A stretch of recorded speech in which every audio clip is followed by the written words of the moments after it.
The dust swirled across the empty street as Olivia Mercer stood alone outside the general store in Lead, South Dakota, her hands trembling as she watched her family's wagon disappear over the horizon, leaving her with nothing but the clothes on her back and the weight of undeserved shame pressing down on her shoulders.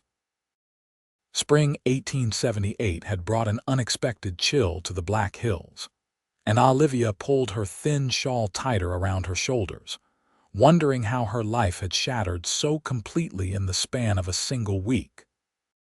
At 22, she had always been the dutiful daughter, the one who helped her mother with her siblings, the one who never questioned her father's decisions. Until now. "You bring nothing but shame to this family," her father had bellowed that morning, his face contorted with rage as he threw her single bag onto the boardwalk. "No daughter of mine would dare stand against a man I chose for her, especially when that man could save our farm." Tears threatened to spill down Olivia's cheeks as she remembered her mother's silence, her siblings' confused faces watching from the wagon as her father delivered his final verdict. "You are dead to us. We're heading back to Kansas. You can stay here and face the consequences of your defiance." The consequences of refusing to marry Harold Whitman, a man 30 years her senior with wandering hands and a mean spirit. A man who had offered to pay off her father's mounting debts in exchange for her hand. The wind picked up, sending a chill through her body as she finally allowed herself to sink down onto the wooden bench outside the store. Lead had been just a stop on their journey west, a place to rest and resupply before continuing to Oregon. Now it would become, what? Her grave, her prison.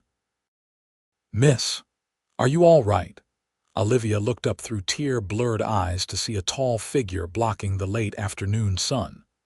She blinked, revealing a man in his late 20s with tousled brown hair beneath a worn cowboy hat, concerned blue eyes studying her face.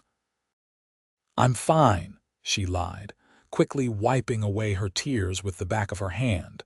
The stranger's expression made it clear he didn't believe her. "Pardon my saying so, but you don't look fine." He glanced down the road where the dust from her family's wagon was still settling. "Those folks leave you behind. They're my family." Her voice cracked, or they were. The man's jaw tightened as he looked from her to the disappearing wagon and back again. "Name's Bennett Ross. Most folks call me Ben." He removed his hat, revealing more of that unruly brown hair.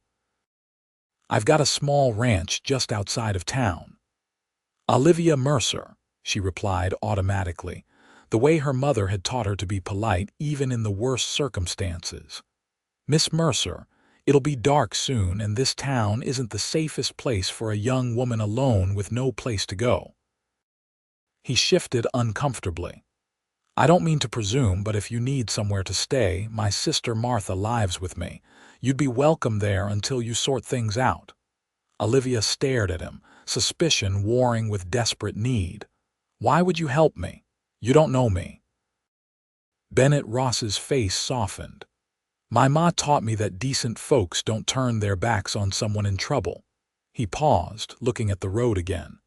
"And whatever shame your family thinks you carry, well, shame has no place in my home." Something in his voice, a quiet certainty, perhaps made Olivia believe him. Or maybe it was simply that she had no other choice. "Thank you, Mr. Ross," she said finally, rising to her feet. "I would be grateful for a place to stay tonight." Bennett nodded, replacing his hat. "My wagon's just over there. Got supplies to take back to the ranch." He hesitated. "You can tell me what happened on the ride or not. Your choice." As they walked toward his wagon, Olivia felt a curious mixture of terror and relief. She had been raised to be wary of strangers, especially men, but there was something about Bennett Ross that seemed trustworthy. Perhaps it was the respectful distance he maintained, or the way he didn't press her for details. The wagon was loaded with supplies: flour, sugar, tools, and other necessities.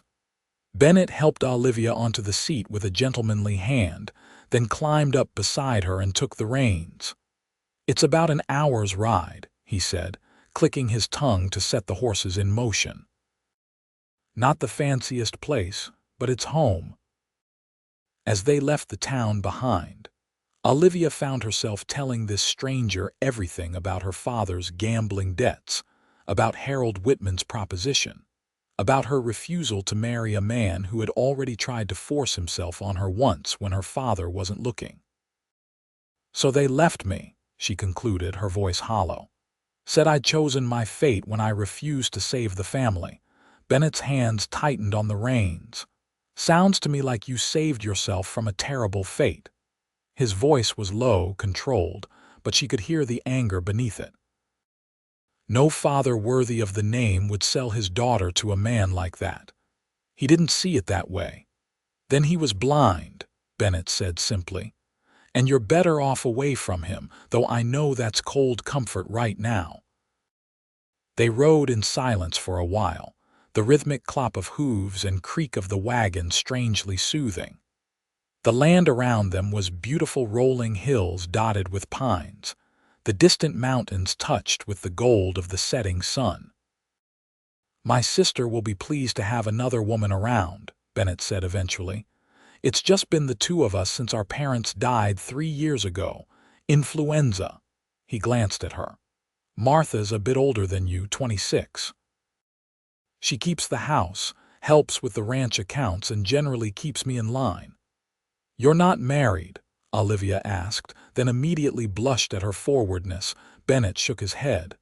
"No time for courting when you're trying to keep a ranch going." He smiled slightly. "Though not for Martha's lack of trying to match me with every eligible woman in the territory." As the wagon crested a hill, Bennett's ranch came into view, a modest but well-kept house with a large barn and several corrals.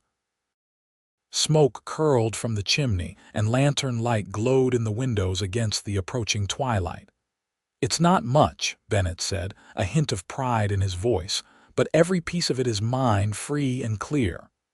"It's lovely," Olivia said honestly.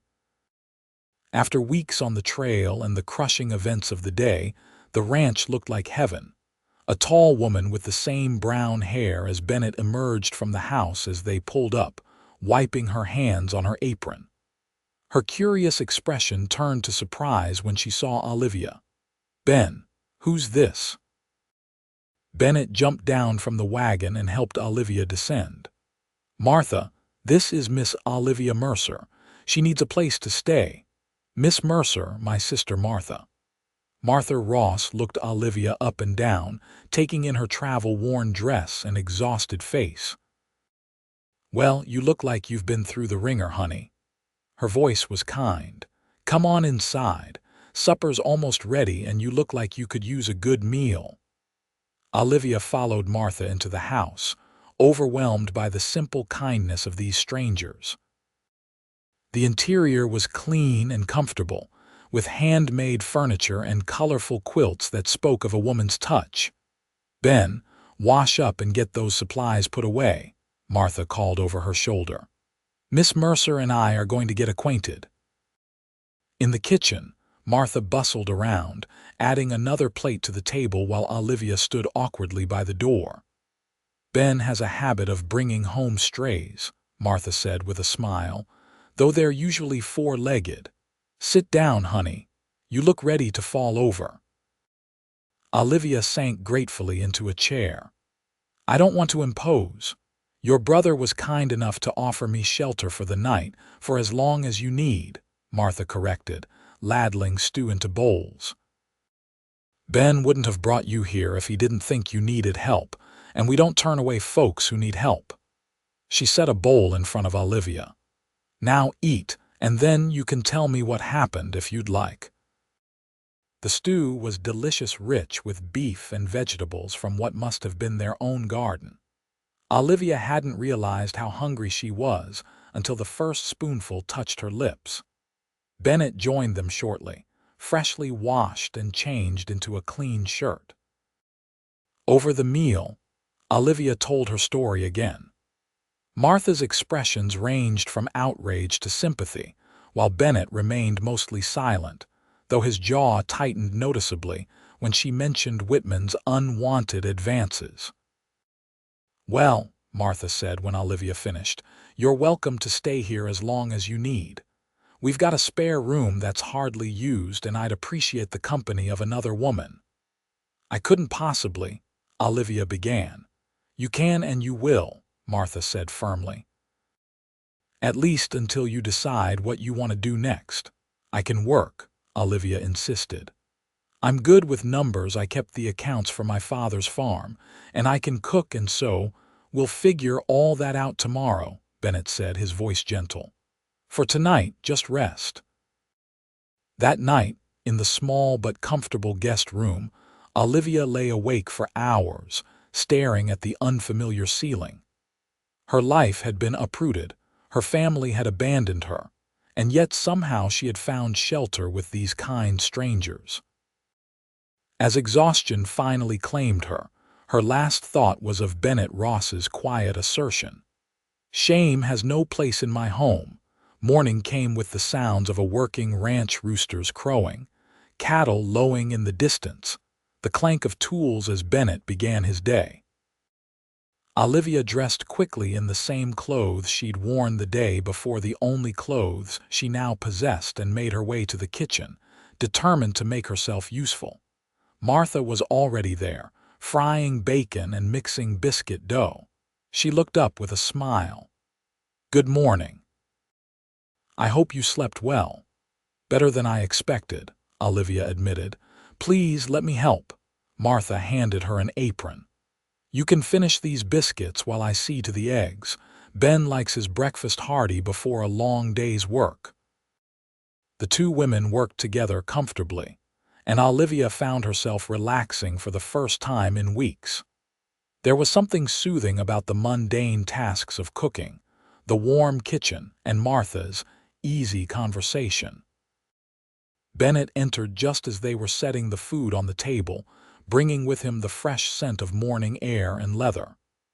"Something smells good," he said, hanging his hat on a peg by the door. His eyes met Olivia's briefly, and she felt a strange flutter in her chest at his smile. "Miss Mercer helped with breakfast," Martha said. "Turns out she's handy in the kitchen." "Please call me Olivia," she insisted, and it was the least I could do.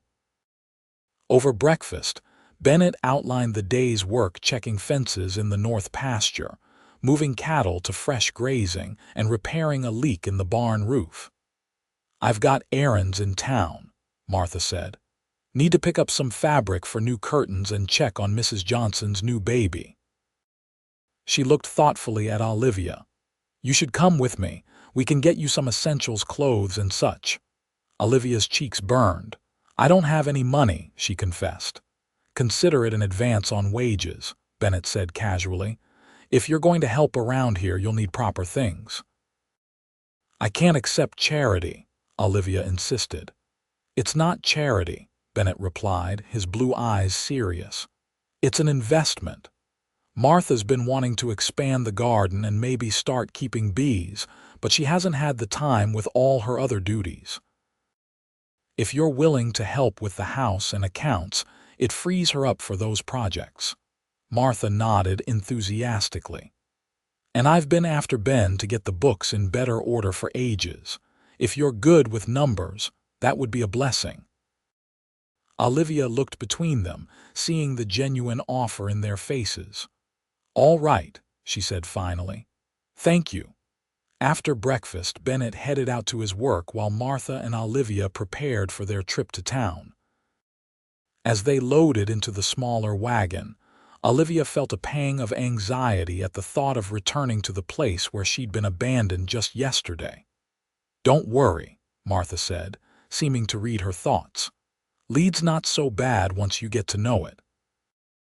And you're with me now. The Ross name carries some weight around here." Lead looked different in the bright morning light, busier, more alive than it had seemed in her despair the previous day. Martha drove the wagon confidently through the streets, nodding to people she knew, until they reached a small but well-appointed general store. "Morning, Mrs. Walker," Martha called as they entered. "Beautiful day, isn't it?" The store owner, a plump woman with graying hair, smiled warmly. "Martha Ross, twice in 1 week. What brings you back so soon?" Her curious gaze fell on Olivia. "This is Olivia Mercer, a friend who's staying with us for a while," Martha explained smoothly. "She needs a few things, had a bit of trouble with her luggage on the journey." Mrs. Walker's eyes were kind. "Well, we'll get you fixed up, dear. Come this way." The next hour passed in a blur of fabrics, ready-made dresses, undergarments, and toiletries. Martha insisted on practical items but also selected a pretty blue dress that matched Olivia's eyes. "Every woman needs at least one nice dress," she declared when Olivia protested. By the time they finished their shopping and other errands, it was mid-afternoon. They stopped at a small cafe for lunch, where Martha seemed to know everyone. "How long have you lived in Leeds?" Olivia asked as they ate their soup and sandwiches. "All my life," Martha replied. "Our parents came here right after they married, built the ranch from nothing. When they died, Ben took over. He was only 23, but he kept us afloat somehow." Pride shone in her voice. "He's a good man, my brother." "He seems to be," Olivia said softly. Martha studied her face. "He doesn't open up easily, but once Ben Ross gives his loyalty, it's forever." She hesitated. "I've never seen him bring home a stray of the two-legged variety before." Olivia blushed. "I'm grateful to both of you." "Just be patient with him," Martha said cryptically. "Now, shall we head back? I want to show you around the place properly." The ride back to the ranch was pleasant, with Martha pointing out landmarks and sharing stories of her childhood. By the time they arrived, Olivia felt as though she'd known the other woman far longer than a day. Bennett was nowhere to be seen as they unloaded their purchases, but Martha explained he often worked until sunset. They spent the afternoon organizing Olivia's new belongings and discussing how she might help with the household and ranch management. "Ben tries with the accounts, bless him, but he'd rather be working with the cattle," Martha confided. "If you could take that over, he'd be grateful, even if he doesn't say so." Olivia was eager to make herself useful. "I'd be happy to. My father always said I had a good head for figures." Martha's face darkened slightly at the mention of Olivia's father. Well, at least he recognized that much. She patted Olivia's hand. "Now, let's start dinner. Ben will be hungry when he gets back." Bennett returned just as the sun was setting, dusty and tired but satisfied with his day's work. His eyes widened slightly when he saw Olivia in one of her new dresses, a simple brown calico, but clean and properly fitted. "You look rested," he said awkwardly, then cleared his throat. "Smells good in here." Dinner was a comfortable affair, with Bennett describing his day's work and Martha sharing town gossip. Olivia mostly listened, marveling at the easy camaraderie between the siblings and how quickly they had made space for her in their routine. After dinner, as Martha cleared the dishes, Bennett pulled a leather-bound ledger from a desk in the corner of the main room. "Martha says you might be willing to look at our accounts," he said, somewhat hesitantly. "I'd be grateful for another pair of eyes." Olivia accepted the book with a smile. "I'd be happy to." As she began to review the ledger, she quickly saw what Martha meant. Bennett's handwriting was clear enough, but his system of organization left much to be desired. Expenses were recorded haphazardly, income noted without proper categorization. "Your ranch seems to be doing well," she observed after some time. "But with a better accounting system, you might find areas where you could save or invest more effectively." Bennett ran a hand through his hair. "Numbers were never my strong suit. My father handled all this before, and I've been muddling through as best I can." "I could set up a proper ledger for you," Olivia offered, something simpler to maintain. I'd appreciate that, he said sincerely, though I don't want to overwhelm you when you've barely arrived. It gives me purpose, Olivia said softly, and I want to earn my keep. Bennett studied her face for a moment. You've nothing to prove here, Olivia, but if it would make you feel better, then I accept your help gladly. The following days settled into a routine. Olivia worked alongside Martha in the house during the mornings, cooking, cleaning, and learning the rhythms of ranch life. In the afternoons, she often sat at the small desk in the main room, organizing the ranch accounts and creating a new, more efficient system. Bennett was often away during daylight hours, working with his small crew of ranch hands to manage the cattle and maintain the property. But he would return each evening, his face lighting up with what seemed like genuine pleasure when he saw Olivia at the dinner table.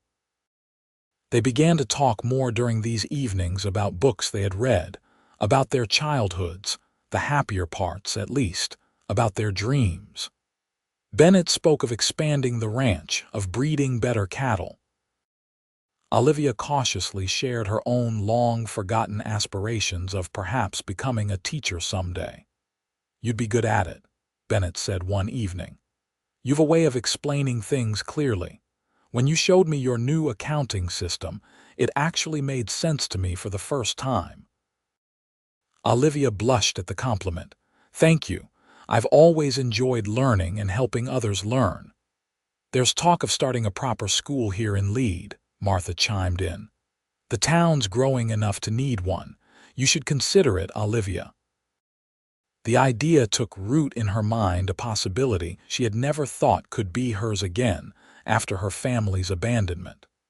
The Ross siblings were giving her not just shelter but hope.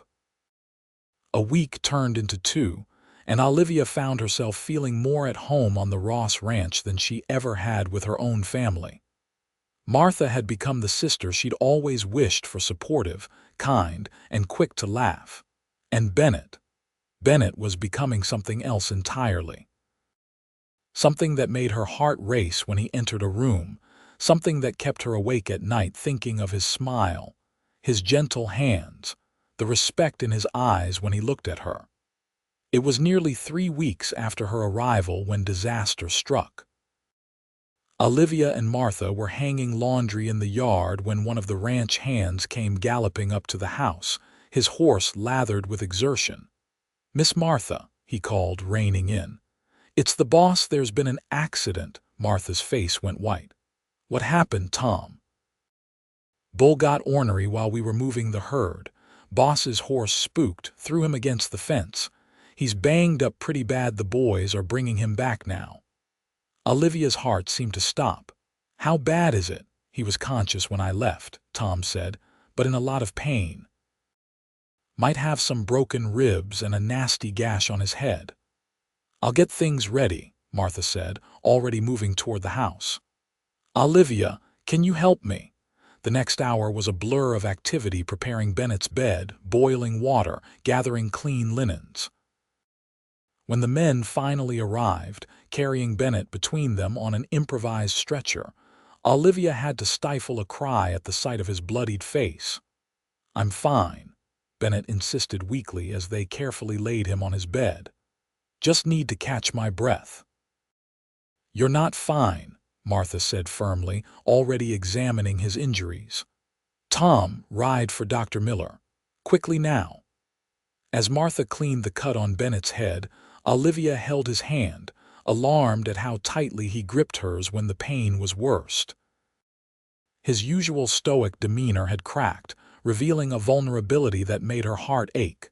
"Stay," he murmured when Martha stepped away to get fresh water, his blue eyes, glazed with pain, fixed on Olivia's face. "Please." "I'm not going anywhere," she promised, squeezing his hand. "Doctor." Miller arrived an hour later, confirming Martha's assessment. 3 broken ribs, a concussion, and a collection of cuts and bruises that would leave Bennett bedridden for at least a week. "You're lucky, Ross," the doctor said as he wrapped Bennett's ribs. "Could have been much worse." Don't feel very lucky, Bennett grunted through clenched teeth. He'll need close watching for the first day or two, Dr. Miller told Martha and Olivia. Wake him every few hours tonight to check his responses. If he becomes confused or his breathing changes, send for me immediately. After the doctor left, Martha and Olivia established a plan. I'll take the first watch, Martha said. You get some rest and relieve me at midnight. I can start now, Olivia insisted. You need to instruct the ranch hands about tomorrow's work. Martha hesitated, then nodded. You're right. I'll speak with them, then make some broth for when Ben wakes again. She touched Olivia's shoulder. Thank you. Left alone with Bennett, Olivia sat in the chair beside his bed, watching the rise and fall of his chest. His face was pale beneath his tan, a dark bruise forming along his jaw. She reached out impulsively to brush a lock of hair from his forehead. Bennett's eyes fluttered open at her touch. Olivia, he murmured, still here? Of course I am, she said softly. You should rest. The ranch, Martha's handling it. Everything will be fine. He closed his eyes again, his breathing evening out as he drifted back to sleep. Olivia continued her vigil, her mind filled with the realization that she could have lost him today, this man who had become so important to her in such a short time. The next few days were difficult. Bennett was a terrible patient, constantly trying to get up before he was ready, frustrated by his own weakness. Martha handled the ranch operations efficiently, but the strain showed on her face as she tried to manage both the household and the business. Olivia threw herself into helping however she could, taking over most of the cooking and cleaning, spending hours with Bennett to keep him from attempting to work, and even venturing out to the barn to assist the ranch hands with simpler tasks. You don't have to do all this, Bennett told her on the third day, watching as she changed the bandage on his head. I want to, she replied simply. You and Martha have done so much for me. It wasn't a transaction, he said, catching her wrist gently. We didn't help you expecting repayment. Olivia met his gaze. I know that, but caring for people you care about isn't a burden, it's a privilege. Something shifted in Bennett's eyes, a realization perhaps, or a decision. You're remarkable, Olivia Mercer, she blushed. I'm just doing what anyone would do. No, he said softly. You're doing what only you would do, with grace and strength that amazes me daily. His thumb brushed over her pulse point. I'm glad you're here, not just because you're helping, but because the house feels more like a home with you in it. Olivia's heart pounded as she tried to find words to respond to this unexpected declaration. Before she could, Martha called from the kitchen, breaking the moment. I should go help her, Olivia said, gently withdrawing her wrist from his grasp. Bennett nodded, but his eyes followed her as she left the room, filled with something that looked remarkably like longing. By the end of the week, Bennett was able to move around the house, though Martha and Olivia both scolded him when he tried to do too much.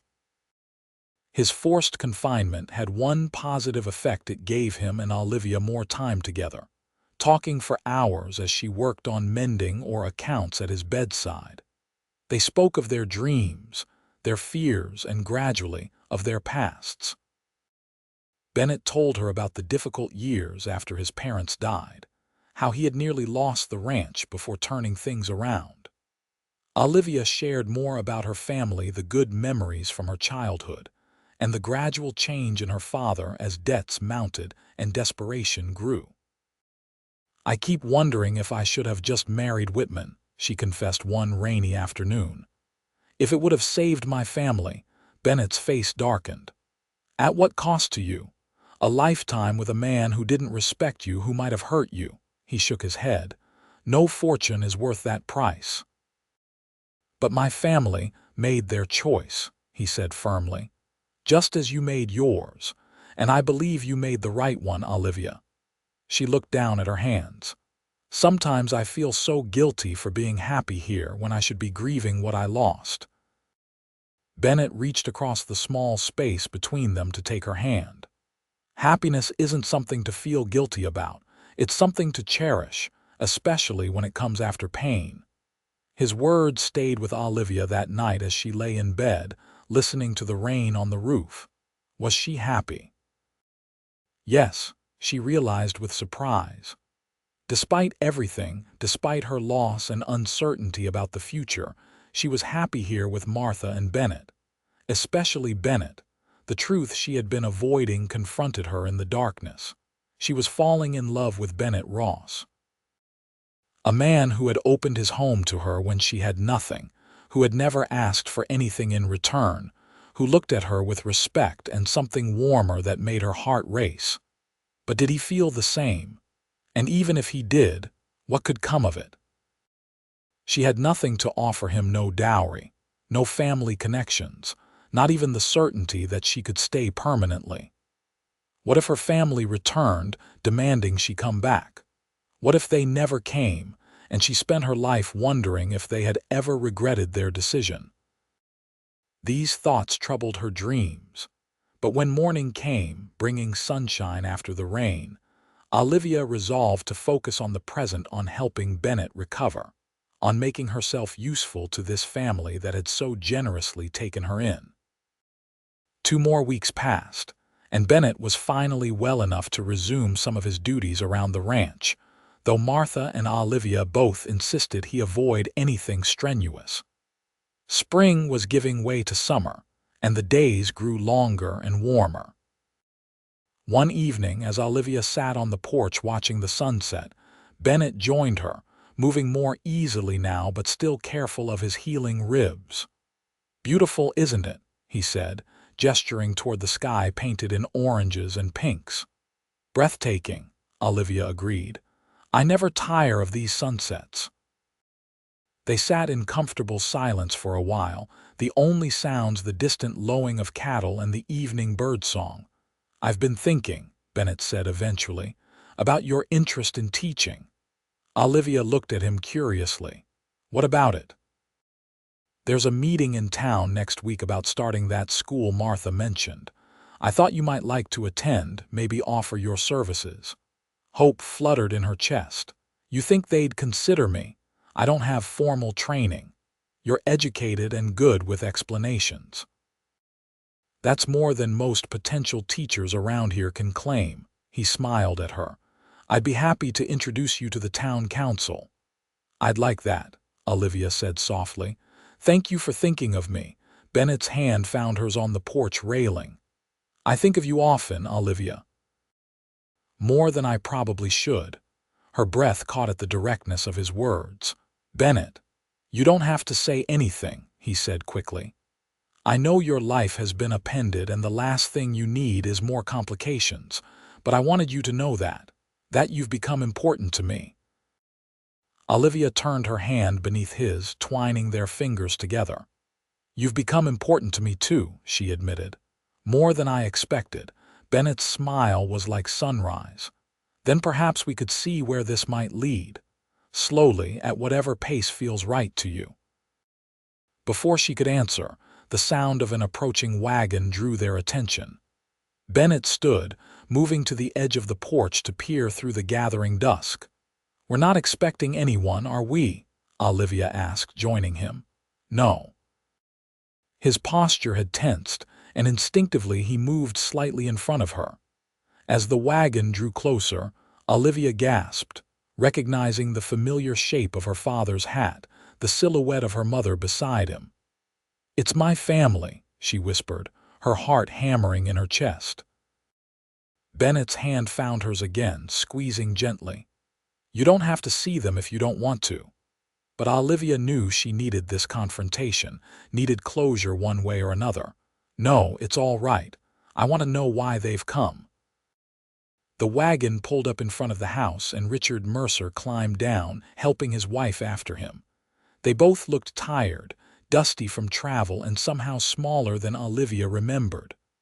"Olivia," her father called, his voice gruff. "We've been looking for you." Bennett's hand tightened around hers. "Mr. Mercer, I presume," he said, his tone coolly polite. I'm Bennett Ross. This is my ranch." Richard Mercer took in their joined hands with narrowed eyes. "We've come for our daughter." "I'm not your daughter anymore," Olivia said, finding her voice at last. "You made that very clear when you abandoned me in lead." Her mother stepped forward, her face lined with what appeared to be genuine distress. "Olivia, please, we've come to apologize, to bring you home." "Home?" Olivia echoed. "You left me with nothing but the clothes on my back. If not for the kindness of the Ross family, I might have starved or worse." Her father had the grace to look ashamed. "It was a mistake. I was angry, not thinking clearly." "You were thinking clearly enough to declare me dead to you," Olivia countered. "What's changed?" Richard and Alina Mercer exchanged glances. "Harold Whitman is dead," her father said finally. "Thrown from his horse 2 weeks ago. Broke his neck." Understanding dawned on Olivia like ice water. "So I'm no longer needed as a sacrifice to pay your debts." "It wasn't like that," her mother protested weakly. "It was exactly like that," Bennett said, his voice tight with barely controlled anger. "You were willing to sell your daughter to a man who frightened her, who had already tried to force himself on her." Richard Mercer drew himself up. "This is a family matter." "No," Olivia interrupted. "Bennett has every right to speak. He and his sister took me in when you cast me out. They gave me shelter, work, respect." She took a deep breath. "They became more family to me in these weeks than you've been in years." Her mother began to cry softly. "Please, Olivia. Your brothers and sisters miss you terribly. We all do." "Where are they now?" Olivia asked, suddenly realizing the wagon held only her parents. "At home in Kansas," her father admitted. We gave up on Oregon, went back to try to save the farm." "And have you?" Bennett asked. "Saved the farm?" Richard shook his head. "Not yet." "But with Olivia's help, so that's it," Olivia said, realization dawning. "You still need me, just in a different way, to work, to help manage things." Bitterness welled up in her throat. "Did you even look for me right away, or only when you realized you needed me?" The guilty look on her father's face was answer enough.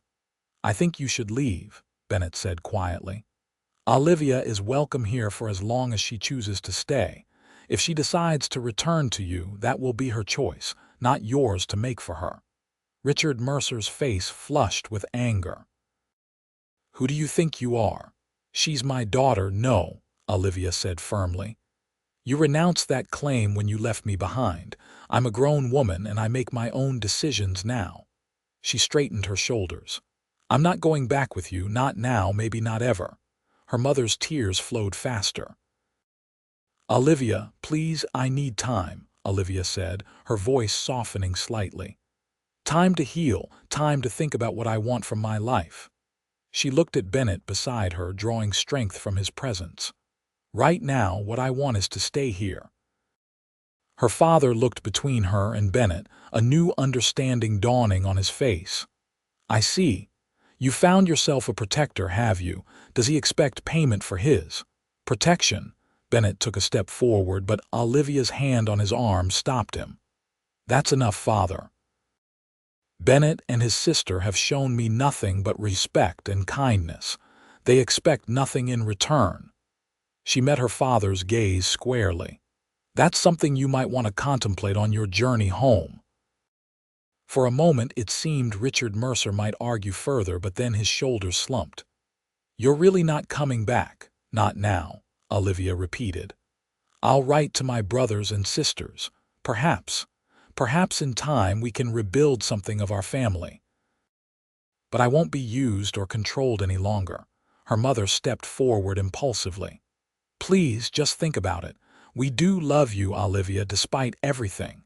"If you love me," Olivia said quietly, "you'll respect my decision." After another long moment, Richard Mercer nodded stiffly. "Very well. You know where to find us if you change your mind." He helped Alina back into the wagon, then climbed up himself. As they turned to leave, Olivia called out, "Take care of the little ones. Tell them I miss them." Her mother nodded, wiping her eyes. "I will." They watched in silence as the wagon disappeared down the road.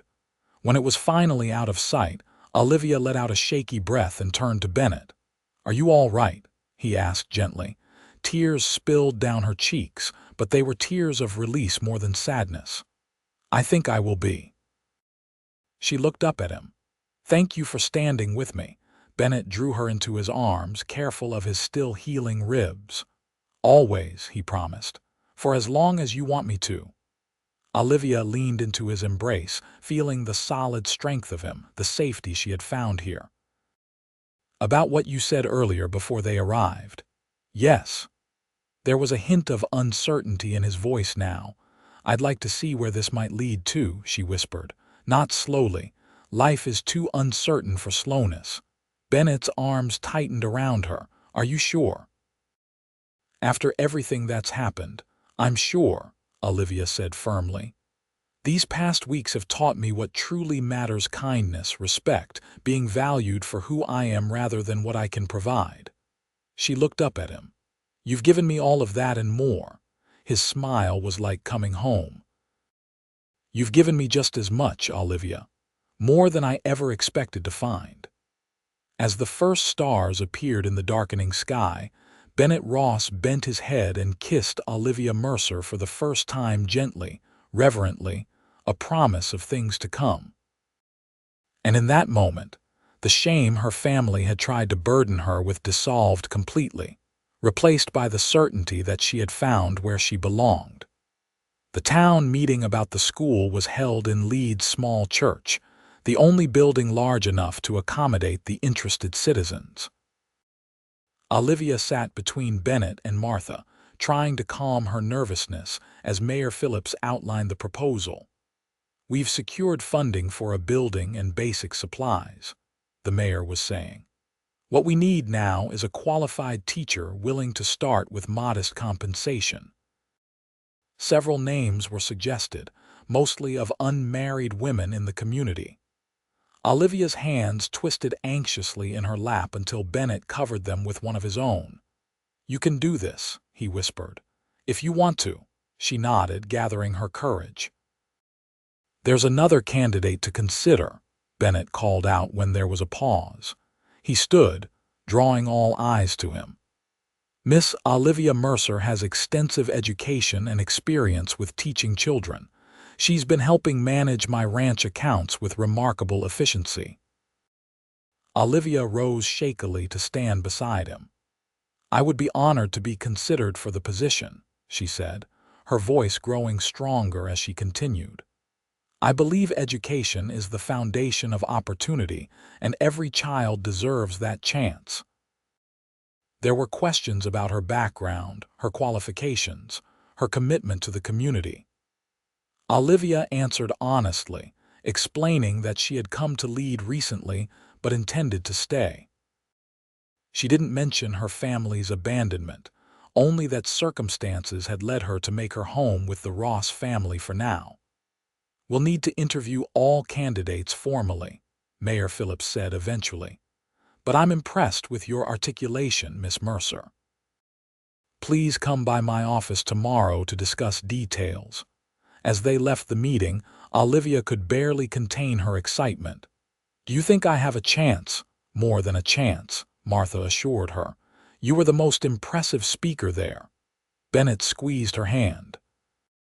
"I told you they'd recognize what I see in you."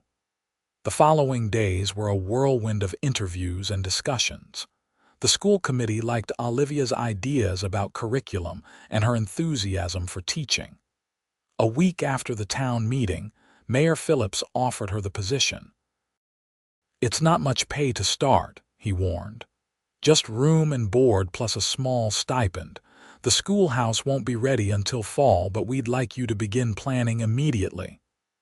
"I accept," Olivia said without hesitation. "Thank you for this opportunity." When she shared the news with Bennett and Martha that evening, their celebration was joyous. Martha baked a special cake, and Bennett opened a bottle of wine he'd been saving for a special occasion.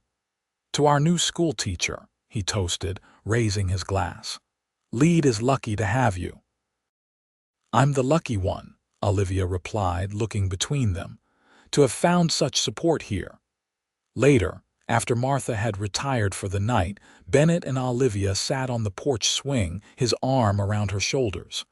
"We should talk about your living arrangements," he said. "Once the school term starts, you'll be entitled to the teacher's lodging in town." Olivia's heart sank. "Oh, I hadn't thought about that." "Unless," Bennett continued carefully, "you'd prefer to stay here and make the ride into town each day." She looked up at him. "Would that be possible?" It would be more than possible. His eyes were serious in the lamplight. "Olivia, I don't want you to leave. These past weeks with you here have been the happiest of my life." Her heart fluttered. "Mine too." Bennett took both her hands in his. "I know it hasn't been long, and I don't want to rush you after everything you've been through, but I need you to know that I've fallen in love with you." Tears sprang to Olivia's eyes. "Bennett, you don't have to say anything now," he hurried on. "Just know that when you're ready, if you're ever ready, I want to make this arrangement permanent." Olivia freed one hand to touch his cheek. "I don't need time to know what's in my heart. I love you too, Bennett Ross." His smile was brilliant as he leaned in to kiss her, a kiss that spoke of promises and futures and belonging. When they finally parted, both breathing quickly, Bennett pressed his forehead against hers. "Stay," he whispered. "Not as our guest, not as an employee. Stay as part of this family." "Are you proposing, Mr. Ross?" Olivia asked, her voice teasing though her heart pounded. "Inelegantly, perhaps," he chuckled. "I had plans for something more romantic, but I can't seem to wait." Growing serious again, he took her face gently between his hands. "Olivia Mercer, will you marry me? Will you make this ranch your home permanently, raise a family with me, grow old with me?"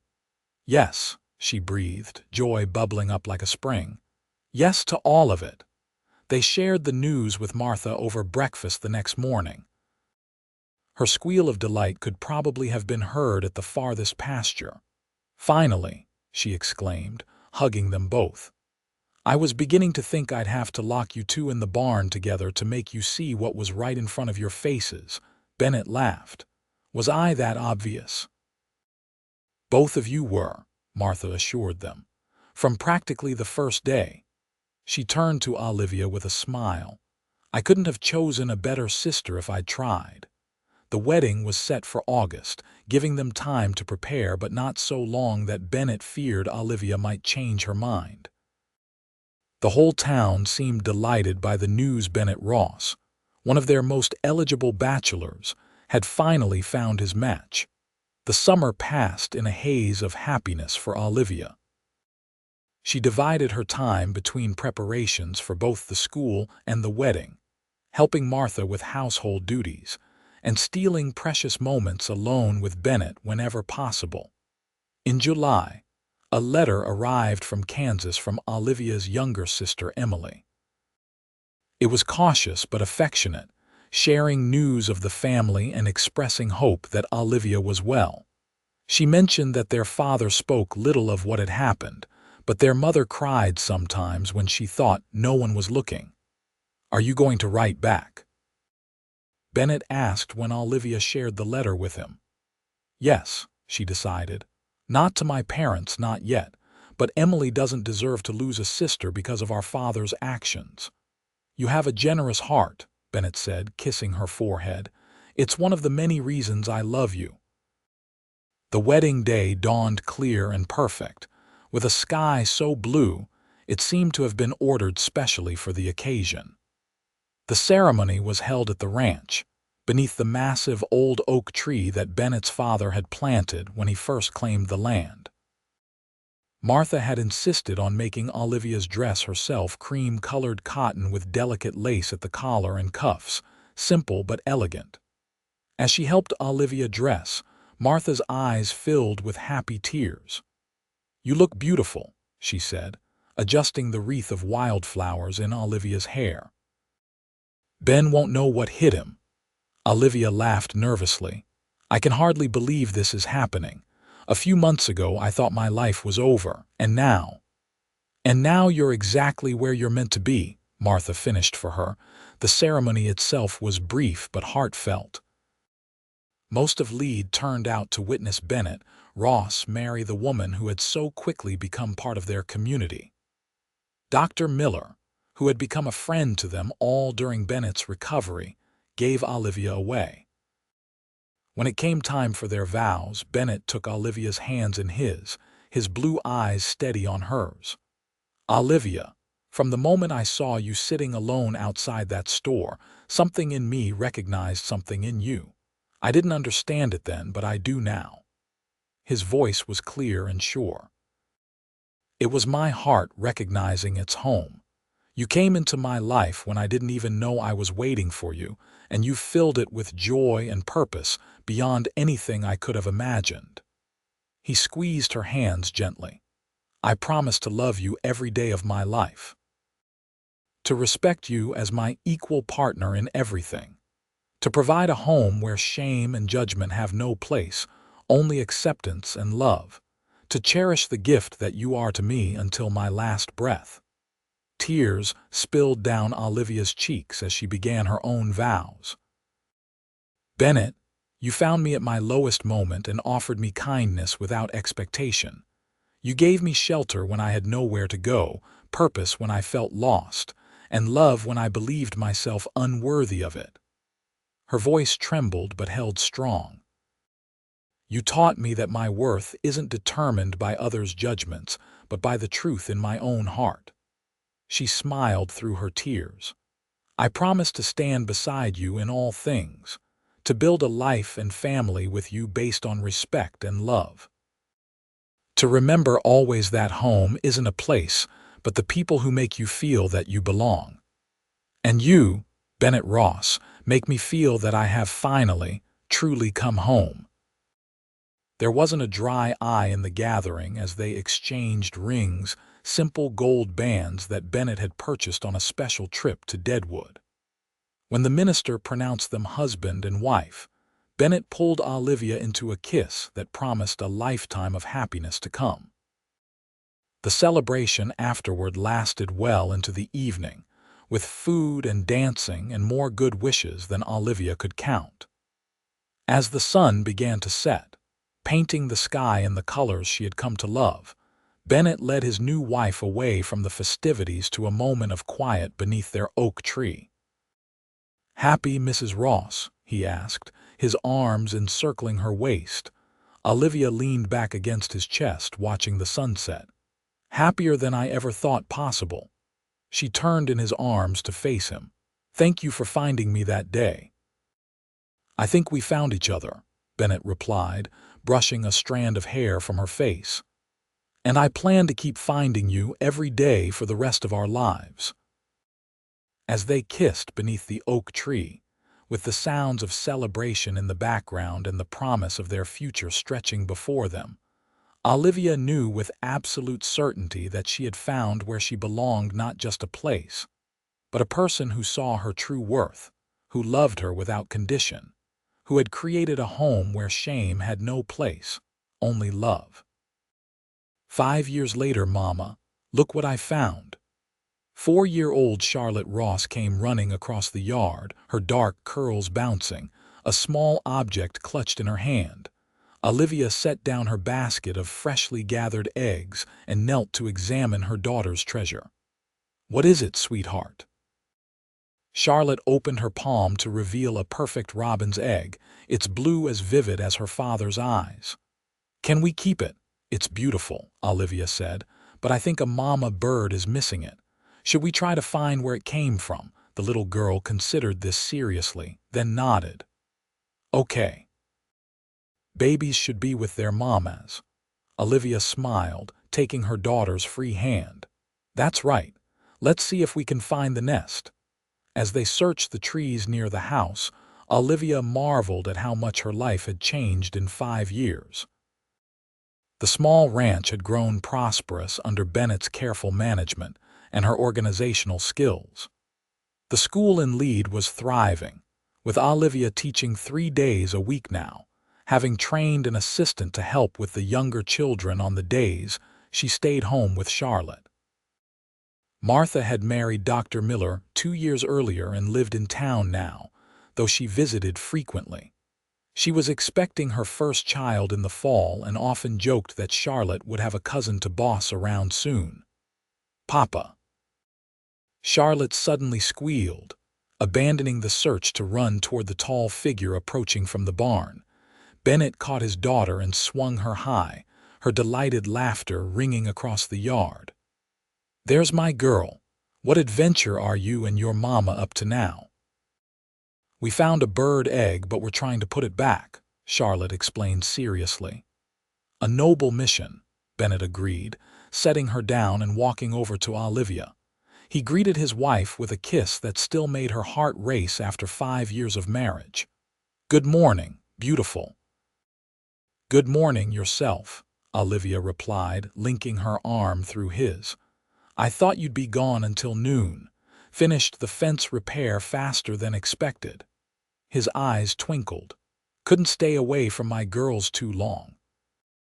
They watched as Charlotte carefully examined another tree, her little face a mask of concentration. "She's got your determination," Bennett observed. "And your kindness," Olivia added. "Look how carefully she's handling that egg." Bennett's arm slipped around her waist. "Any word from your family?" The question no longer brought pain as it once had. "Emily wrote last week. She's engaged to a young banker in their town." Olivia smiled. "She wants to visit after the wedding to meet you and Charlotte." "She's always welcome," Bennett said. "Your brothers and sisters will always have a place here." Her parents had never apologized properly, though they had sent a terse note of congratulations when Charlotte was born. Olivia had made peace with the fact that some wounds might never fully heal, focusing instead on the family she and Bennett had created. "Papa! Mama, I found it," Charlotte called excitedly, pointing up at a nest visible in a low branch of an apple tree. Bennett lifted her up so she could carefully return the egg to its nest. "Well done, sweetheart. The mama bird will be happy now," Charlotte declared with satisfaction. As they walked back to the house together, Charlotte skipping ahead, Bennett pulled Olivia close. "I have news," he said quietly. "The Adamson property next door is for sale. I've been thinking we could expand." Olivia looked up at him. "That's a significant investment, I know, but with the cattle prices holding steady and your school position." He hesitated. "I thought we might need the extra space for the future." Understanding dawned in Olivia's eyes. "The future?" Bennett's smile was tender. "Charlotte's been asking for a brother or sister. I was wondering how you felt about that." Olivia's heart swelled with joy.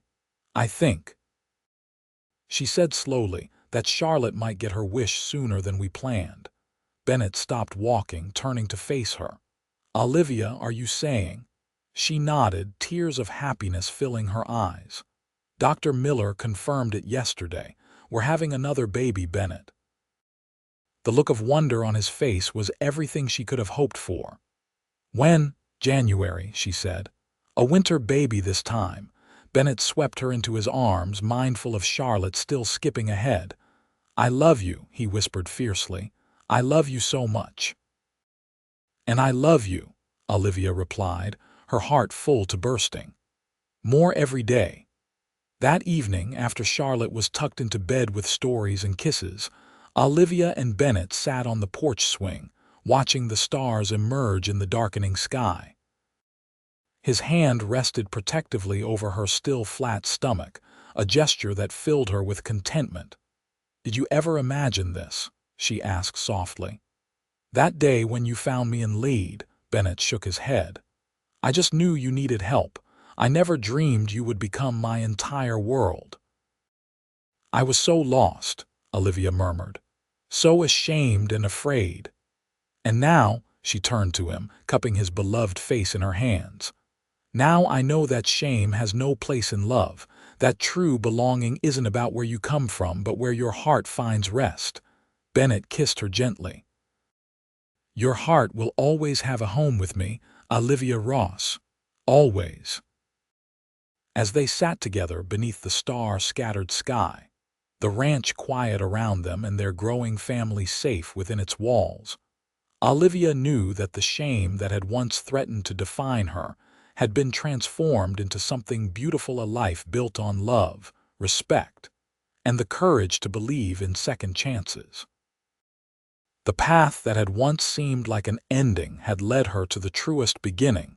She could have imagined a beginning that continued to unfold with each passing day in the arms of the man who had seen her worth when she couldn't see it herself.